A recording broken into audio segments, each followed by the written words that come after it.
अगर तुम कभी रात को किसी पुरानी हवेली के पास से गुजरो और अंदर से हल्की सी रोशनी दिखे तो भूल कर भी अंदर मत जाना। कुछ दरवाजे दूर से ही अच्छे लगते हैं। आज मैं तुम्हें एक ऐसी हवेली की कहानी सुनाने वाला हूं जो 100 साल से बंद पड़ी थी, लेकिन फिर भी उसके अंदर कोई रहता था। मेरा नाम साद है। मैं आर्किटेक्चर का स्टूडेंट हूं। पिछले साल हमें प्रोजेक्ट मिला था कि शहर की पुरानी इमारतों पर रिसर्च करें। तभी मुझे इस हवेली के बारे में पता चला। लोग इसे कहते थे नूर मंजिल। गांव वालों का कहना था जो भी रात को इस हवेली में गया वो कभी पहले जैसा वापस नहीं आया। मुझे ये सब बस सुनी सुनाई बातें लगती थी।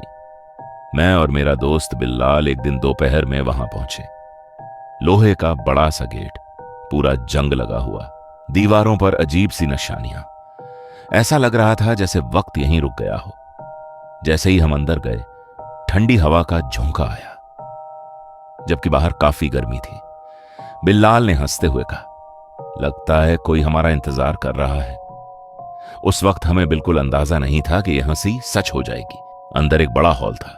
दीवारों पर पुरानी तस्वीरें लगी हुई थी। एक तस्वीर पर मेरी नजर अचानक ठहर गई। उसमें एक लड़का खड़ा था, बिल्कुल मेरे जैसा, वही चेहरा, वही बाल, यहां तक कि कपड़े भी लगभग वैसे ही थे। मैंने बिल्लाल को दिखाया तो वो हंस पड़ा। पुरानी तस्वीरों में सब एक जैसे लगते हैं, लेकिन मेरे दिल में हल्का सा डर बैठ गया। प्रोजेक्ट के लिए हमें कुछ तस्वीरें रात में लेनी थी। गांव वालों ने मना किया, लेकिन हम नहीं माने। रात के करीब 11 बजे हम दोबारा हवेली पहुंचे। अंदर पूरी तरह सन्नाटा था। सिर्फ हमारे कदमों की आवाज गूंज रही थी। तभी ऊपर वाली मंजिल से किसी के चलने की आवाज आई।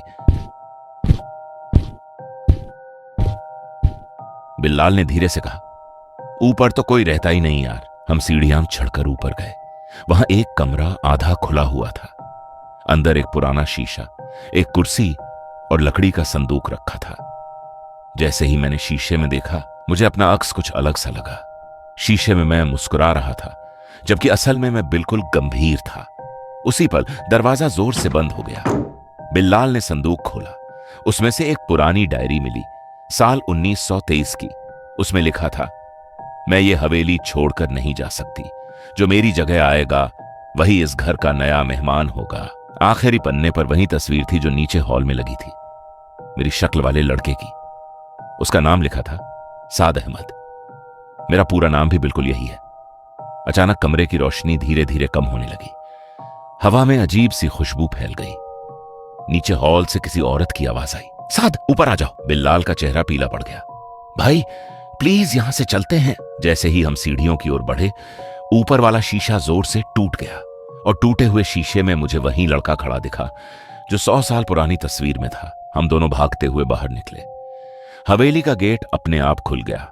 गांव पहुंचकर जब लोगों को बताया तो एक बुजुर्ग ने कहा, हर 25 साल बाद हवेली अपना नया वारिस ढूंढती है।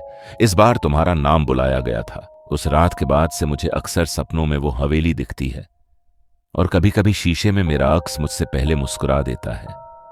आज भी नूर मंजिल बंद पड़ी है, लेकिन लोग कहते हैं रात को ऊपर वाले कमरे में अभी भी लाइट जलती है और कोई नया मेहमान का इंतजार करता है।